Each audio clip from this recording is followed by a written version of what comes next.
सहनौ भुनक्तु सह वीर्यं करवावहै तेजस्विनावधीतमस्तु मा विद्विषावहै। ओम शांति शांति शांति। वैदिक जीवन पद्धति की इस कक्षा में आप सबका हार्दिक स्वागत है, अभिनंदन है। देव यज्ञ की चर्चा चल रही है, जिसमें अग्नि प्रदीप्त करने के बाद समिधा दान मंत्रों का हम स्वाध्याय कर रहे हैं। और प्रथम जो मंत्र है आश्वलायन गृह सूत्र का, समग्रता से अपने जीवन को जीने का यह जो यहाँ से संदेश इस मंत्र से हमको मिल रहा है, वो हम धारण करें। यदि हम अग्निहोत्र करने के लिए बैठे हैं, अग्निहोत्र यज्ञ का संपादन निर्विघ्नता से संपन्न करना चाहते हैं, तो जितनी प्रज्वलित अग्नि हमारी होगी, जितनी अच्छी प्रकार से उद्बुद्ध अग्नि होगी, उतना ही अच्छा हमारा देवयज्ञ अर्थात अग्निहोत्र यज्ञ संपन्न होगा। ठीक उसी प्रकार से यदि हम अपने जीवन को यज्ञी बनाना चाहते हैं, अपने जीवन को और इस जगत को श्रेष्ठ बनाना चाहते हैं, तो निश्चित रूप से हमारे अंदर जितनी ज्ञान अग्नि का आधान होगा, ज्ञान से जितना हम परिपूर्ण होंगे, उतना हम इस लोक का और अपने जीवन का कल्याण कर सकते हैं। जो भी सामर्थ्य मिलेगा, जैसे प्रज्वलित अग्नि में जो भी हम आहुति डालते हैं, वो जितनी प्रज्वलित अग्नि होगी उतना ही पदार्थों का सदुपयोग होगा और उसकी सुगंधी दूर दूर तक जाएगी। वैसे ही जितना जितना ज्ञान हमारा श्रेष्ठ होगा, श्रेष्ठतम होगा, उतना ही हमारा सामर्थ्य बढ़ेगा। और जो भी सामर्थ्य, जिस प्रकार का भी सामर्थ्य हमारे अंदर होगा, उससे बहुत ही अधिक लोक का कल्याण होगा। समग्रता से जीवन को जीने का एक मार्ग प्रशस्त होगा। अतः हम सबका उत्तरदायित्व है कि जब हम यज्ञ कर रहे हैं, ऋषियों की ये जो पावनी परंपरा है, उसका अपने जीवन में, अपने दिनचर्या में उसका आधान कर रहे हैं, उसका समावेश कर रहे हैं, तो इस बात को हमको नहीं भूलना चाहिए कि उससे हमको बहुत कुछ शिक्षा लेनी है। व्यवहारिक शिक्षा लेकर के परस्पर का जो जीवन है, गृहस्थ जो जीवन है, या वानप्रस्थ है, या संन्यास जीवन है, या जो है ब्रह्मचारी है, या किसी प्रकार से सेवा में लगे हुए हैं कोई भी, तो उससे हमको बहुत बड़ी शिक्षा लेनी चाहिए। मंत्र में ध्यान देने की बात है, कहा कि अयंत इद्म आत्मा जात वेदस्तेने ध्वस्व वर्धस्व चेद्ध वर्धय चास्मान प्रजया पशुभिर ब्रह्म वर्चसे नानाद्येन समेधय स्वाहा।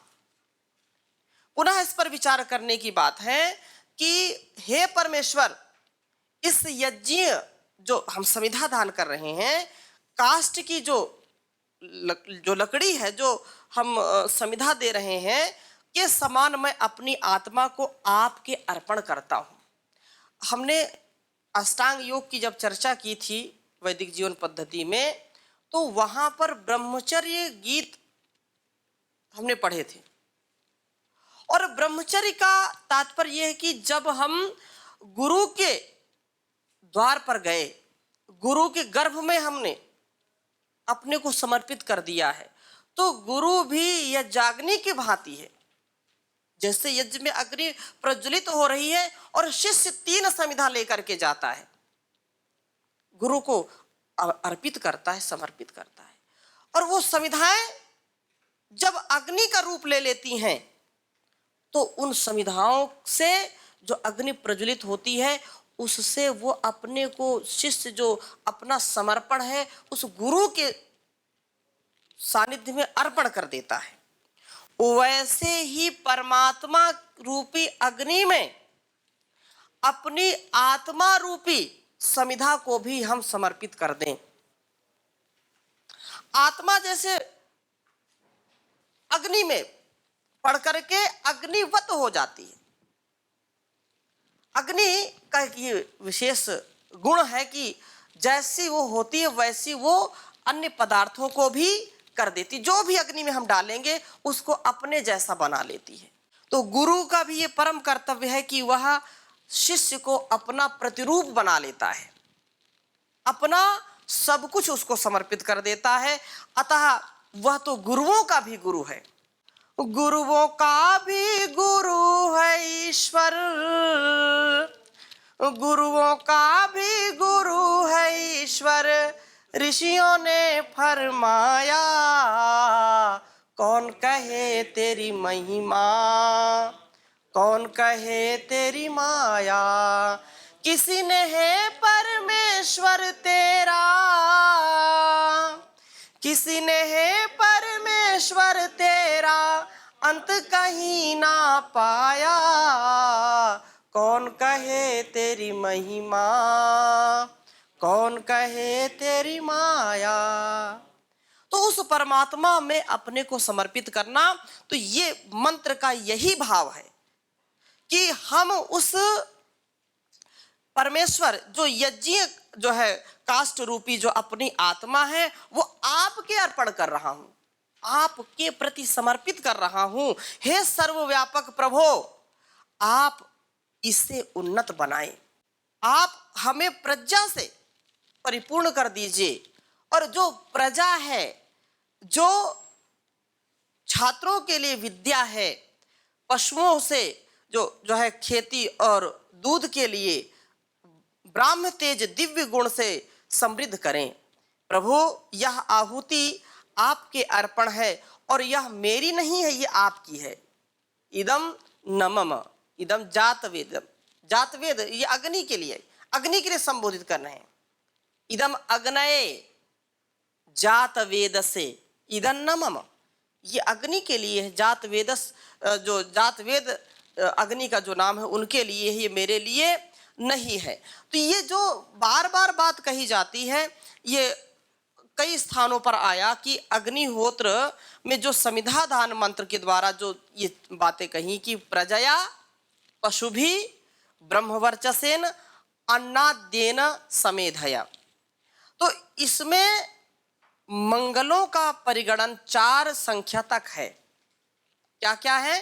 प्रजया, मैं एक बार लिख देता हूं तो आपका ध्यान आकर्षित करना चाहूंगा। यहां पर 4 चीजों पर विशेष ध्यान दिया है। पहला क्या है? प्रजया,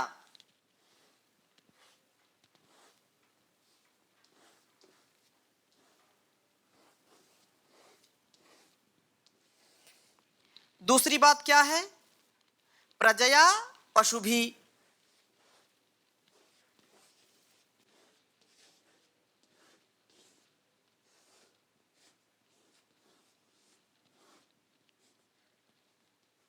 प्रजया पशुभी और ब्रह्मवर्चसेन।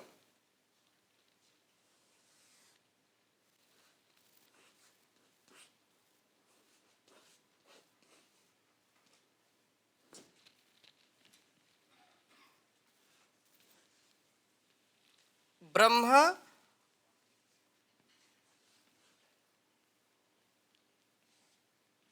वर्चसेन।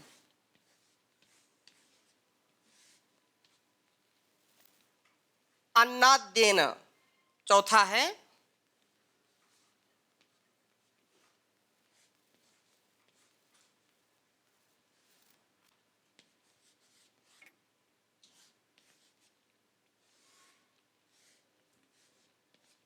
अन्नाद्येन। अब ये जो प्रजया है, ये जो प्रजा के द्वारा पशु जो हमारे लिए कल्याणकारी पशु हैं, गो, अश्व, अजा आदि, बकरी आदि, और ब्रह्मवर्चसेन जो ब्रह्मवर्चस है, विद्या रूपी तेज ओज है, वह और अन्नादेन, अन्नादेन अर्थात जो अन्न आदि हैं। अब यहाँ पर दो तीन आपको और मंत्र के माध्यम से इस बात पर मैं विशेष आकर्षित करना चाहता हूँ। आगे चल करके हम मंत्र जो है देखेंगे। स्तुता मया वेद माता प्रचोदयन्तां पावमानी द्विजानाम आयुः प्राणम प्रजाम पशुम कीर्तिम द्रविड़म ब्रह्मवर्चसेन हाँ मह्यम दत्वा व्रजत ब्रह्मलोकम। वहां पर भी इस बात को कहा है कि आयु या स्तुता मया वरदा वेद माता प्रचोदयन्ताम पावमानी द्विजानाम, वहां पर भी आयु की कामना की। यहाँ तो 4 चीजों की कामना है, वहां पर 8 चीजों की कामना की गई है। 8 चीज, जैसे उसका जब प्रसंग आएगा तो हम चर्चा करेंगे। पुनः इस बात को हमको समझना चाहिए कि कितनी ये हमारे लिए कल्याणकारी चीजें हैं, और जिसकी जैसी भावना होगी परमात्मा वैसी उसकी पूर्ति करने वाला है। हमारे अंदर का जो विचार है, हमारे अंदर की जो डिमांड है, जो मांग है, चाहे शुभ मांग हो चाहे अशुभ हो, वो मिलेगी। कुछ भी नहीं अगर आप मांग रहे हैं और प्रमाद में है तो आपको वही प्रमाद ही मिलेगा और कुछ नहीं मिलेगा, विचार ही नहीं आएगा। तो ये बात समझ लिए। परम पूज्य स्वामी जी महाराज बार बार इस बात को कहते हैं कि जब जो शुभ है उसको विचार करके, उसको देख करके, जो अच्छा है, अच्छाई है, जो हमको कल्याणकारी चीजें दिखाई पड़ती हैं या महसूस होती हैं, यदि उनको देख करके हम प्रसन्न नहीं होते हैं, और जो गलत चीजें हैं, अकल्याणकारी, हमारे लिए अभद्र हैं, उनको महसूस करके, उनका अनुभव करके यदि हमारे अंदर उनके प्रति अश्रद्धा नहीं आती है, अप्रसन्नता नहीं आती है, तो इसका मतलब कहीं ना कहीं गड़बड़ है। एक वाक्य में बोले कि अच्छा को अच्छा देख करके मन प्रसन्न ना हो और बुरे को बुरा समझ करके मन दुखी ना हो, तो इसका मतलब कहीं गड़बड़ है। और ऐसा व्यक्ति जो सत्य क्या है, असत्य क्या है, तथ्य क्या है, क्या धर्म है, क्या अधर्म है, क्या ग्राह्य है, क्या त्याज्य है, जब इसका उसको नॉलेज नहीं, उसको ज्ञान नहीं है, तो वो क्या करेगा? मैं इस धरा पर आया हूं, मैं इस परिवार का निर्वहन कर रहा हूं, मेरा उत्तरदायित्व है, मैं एक मां के रूप में इस घर में हूं, एक पिता के रूप में हूं, एक विद्यार्थी के रूप में हूं, एक राष्ट्र नायक के रूप में हूं, एक राष्ट्र का जो है एक प्रतिनिधित्व करने वाला एक व्यक्ति हूं। इस बात का यदि हमको ज्ञान नहीं है और उसका कर्तव्य क्या है इसका ज्ञान नहीं है, तो इसका तात्पर्य वो कभी भी अपने कर्तव्य का निर्वहन नहीं कर सकता है। और जो व्यक्ति अपने जीवन में अपने कर्तव्य को निर्वहन में नहीं ला सकता है, तो वो क्या करेगा? पशुओं में और उसमें कोई अंतर विशेष नहीं है। अतः ये जो वेद मंत्र कहता है प्रजया पशु भी ब्रह्म वर्चस अन्नाद्येन समेध है, तो हम उस परमात्मा से इन मंगलों की जो परिगणना की है, जो मैंने अगला जो मंत्र बताया कि 8 चीजें हमने अगले मंत्र में मांगी हैं। किस लिए?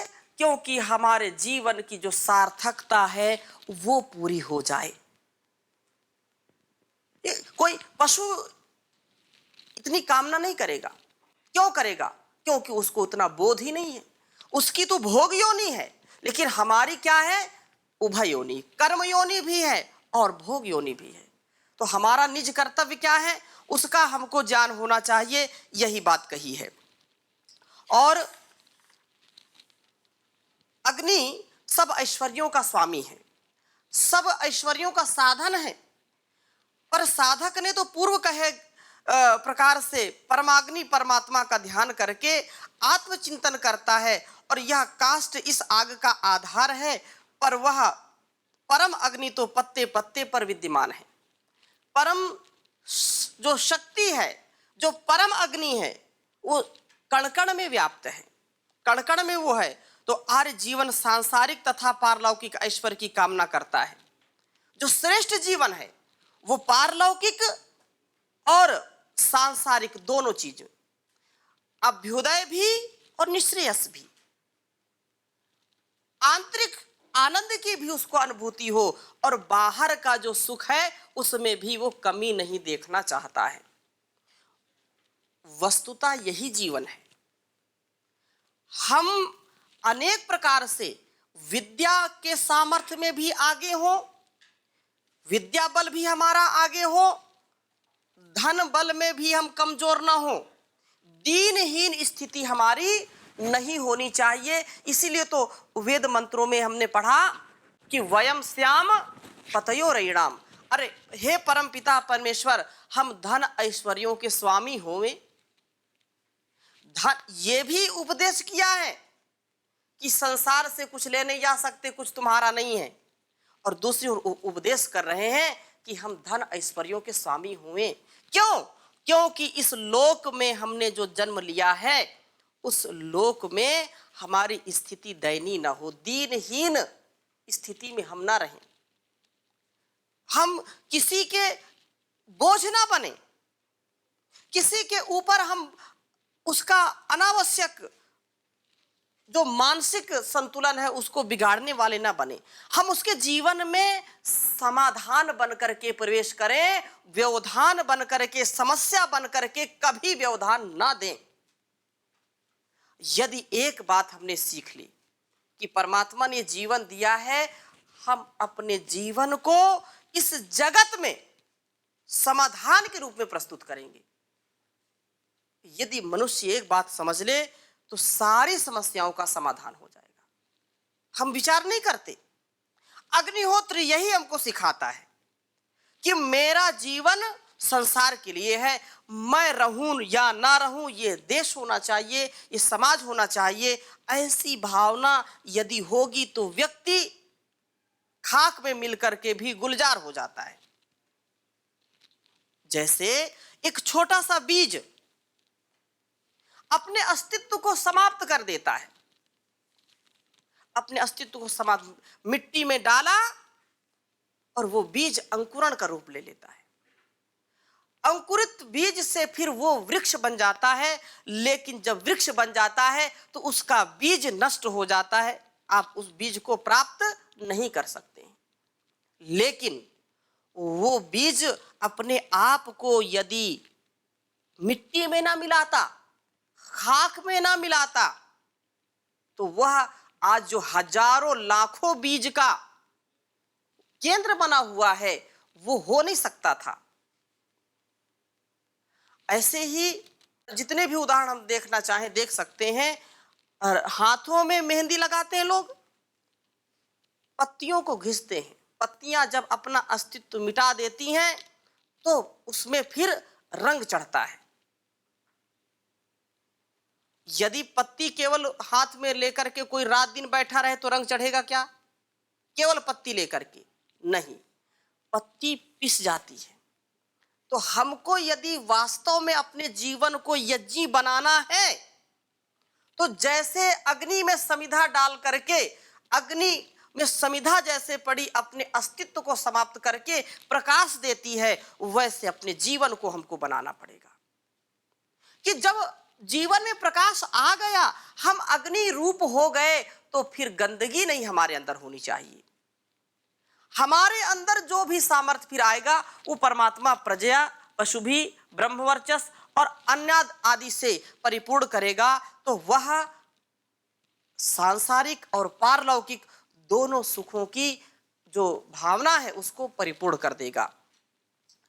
और यही जो है साधारणतया प्रत्येक मनुष्य को यह कामना होनी चाहिए कि मेरा शरीर उन्नत हो, ज्ञान बढ़े, प्रत्येक क्षण मैं प्रसन्न रहूं, यशस्वी बनूं और उपकार करता रहूं।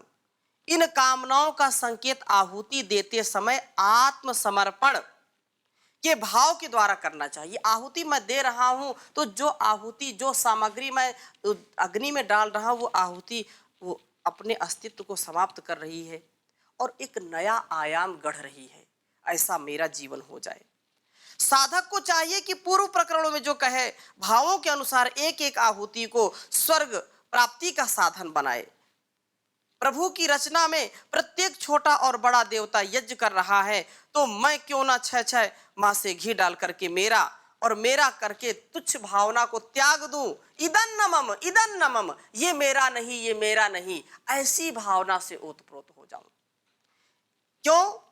क्यों? देवताओं के जो है का यही अस्तित्व है, देवताओं का यही कर्तव्य है, देना देना देना, लेना नहीं। देवता इसीलिए जो देते हैं वो देवता है और जो लेते हैं वो लेवता है। तो हम देवता बने। देवो भूत्वा यज्ञ देवम, यज्ञ की जब हम भूमिका पढ़ रहे थे उस समय मैंने चर्चा की थी कि यज्ञ करना है, देवों का अभिषेक करना है। पंच महायज्ञ, ये जो देव यज्ञ इसीलिए कहते हैं देव यज्ञ। तो देवो भूत्वा यज्ञ देवम, देवताओं की पूजा देवता बन करके करनी चाहिए, लेवता बन करके नहीं, असुर या राक्षस बन करके नहीं। देने की भावना से आप जब ओतप्रोत होंगे तो यज्ञ हमारा संपन्न होगा।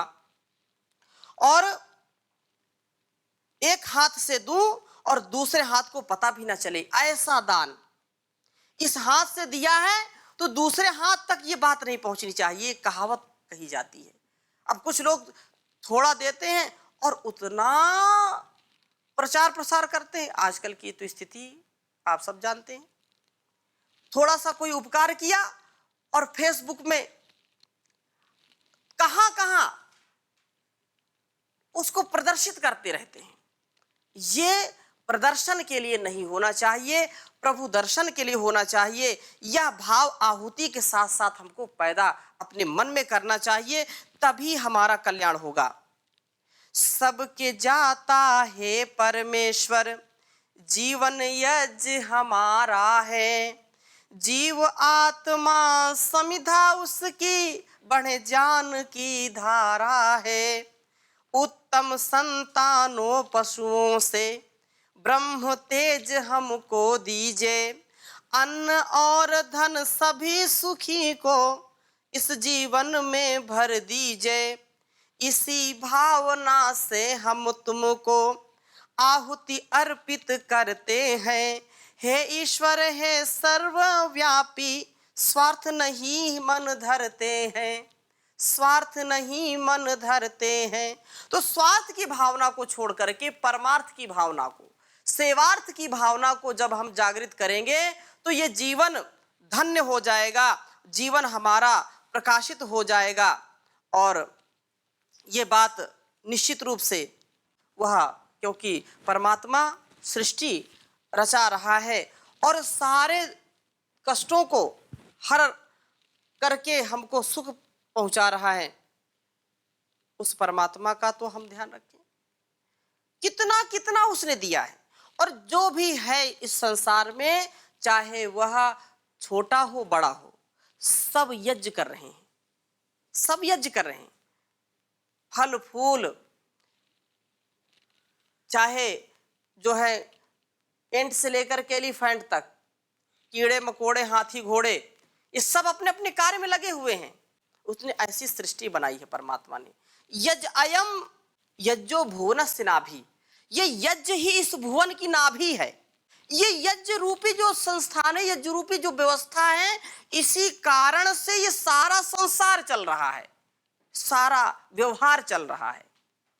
इसलिए सृष्टि रचाने वाले, कितना महान है तू, दाता दया के सागर, प्राणों का प्राण है तू।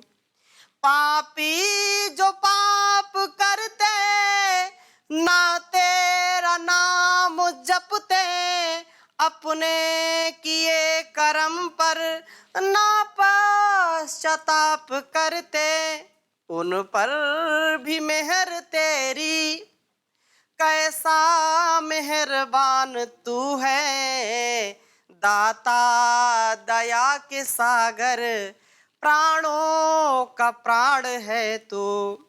सारे जहां के वाली, ऐ गुलशनों के माली, हर चीज में जाहिर हिकमत तेरी निराली। फूलों में तेरी लाली, पर बेनिशान है तू, दाता दया के सागर, प्राणों का प्राण है तू। सूरज रचाया तूने, चंदा रचाया तूने, सब कुछ रचाया तूने, पर लाभ को है तू ही। सूरज रचाया तूने, चंदा रचाया तूने, तारों को रोशनी दी, नभ को सजाया तूने, सब कुछ रचाया तूने, पर लाभ को है तू ही। दाता दया के सागर, प्राणों का प्राण है तू। बेमोल बैठे पक्षी, तुझको ही भज रहे हैं, ऊंचे पहाड़ टीले, दुल्हन से सज रहे हैं। बेमोल बैठे पक्षी, तुझको ही भज रहे हैं, ऊंचे पहाड़ टीले, दुल्हन से सज रहे हैं। नगमे से बज रहे हैं, मीठी सी तान है तू, दाता दया के सागर, प्राणों का प्राण है तू, प्राणों का प्राण है तू। तो संसार में उस परमात्मा से बढ़कर के कोई नहीं है, उसने यज्ञीय व्यवस्था की है। अतः हमारा हर काम यज्ञी हो, हर स्थिति में मनसा वाचा कर्मणा, मन में भी ये अगन होनी चाहिए, यज्ञ रूपी अगन हो, और उस यज्ञ में हम मगन हो हमेशा। जब यज्ञ से हम अपने जीवन का ऊर्ध्वारोहण करते हैं, श्रेष्ठतम भावना से अपने जीवन को आगे बढ़ाते हैं, तो निश्चित रूप से यह संसार और हमारा व्यवहार, हमारे संस्कार बहुत ही अच्छे हो जाते हैं। तो आगे के मंत्रों को हम अगली कक्षा में लेंगे। आज यहीं पर विराम करते हैं। ओम शांति शांति शांति।